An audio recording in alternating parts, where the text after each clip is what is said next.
There are so many great events going on in Springfield that is, live music, events with food, but it's the messaging of culture of today and of the past that I think is really remarkable with all of our museums and libraries and all of the rich history we have here. But it's always good to talk about other events that are going on to bring even more richness to understanding our history. And one of those events is Violins of Hope. And joining us right now is Yona and Nancy. They are with this group that's bringing this week-long event, and I'll let you guys just take it away. What is Violins of Hope? Good morning. Good morning. Violins of Hope is this incredible exhibit. It's a traveling exhibit of violins that were salvaged from the Holocaust, that were owned by Jewish musicians before and during the Holocaust, that were painstakingly restored and now travel the world for concerts, events, and lectures. And we are so excited to have this collection here in Springfield for a full week of events. The songs these must have sung and the history that these have seen, I imagine, are just, the stories are going to be remarkable.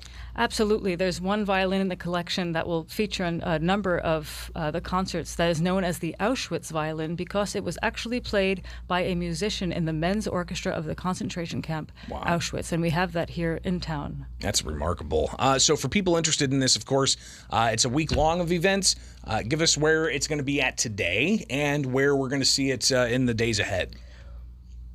Today, it's going to be at the Illinois State Museum at 6:30. That performance is sold out.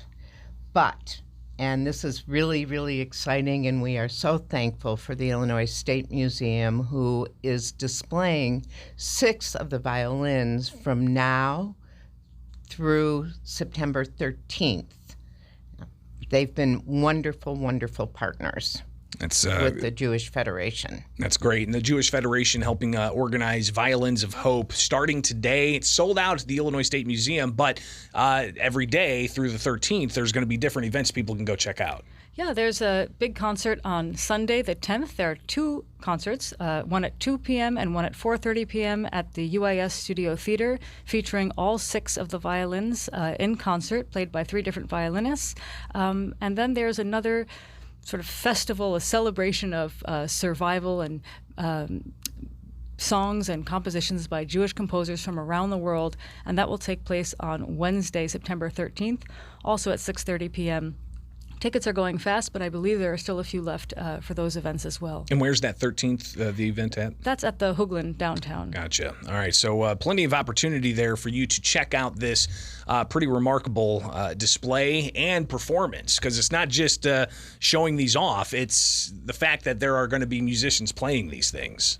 Absolutely. And if you'd like to see a full listing of the events, the website of the Jewish Federation, shalomspringfield.org, that's SHALOM Springfield.org, lists all of the concerts and lectures and recitals that you can attend this week. That's Yona Stamatis and Nancy Sage with us here on WMAY talking about Violins of Hope starting today through the 13th, a series of events. Yona, give us that website one more time. shalomspringfield.org.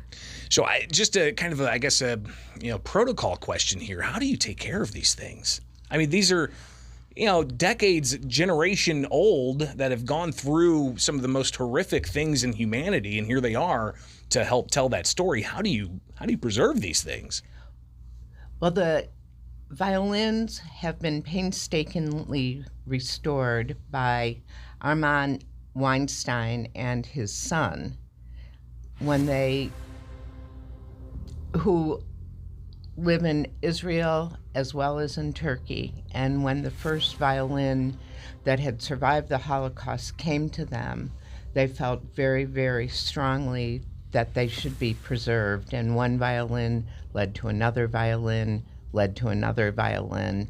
And therefore now we have, in that whole collection, there's 70 violins of hope. That's pretty incredible.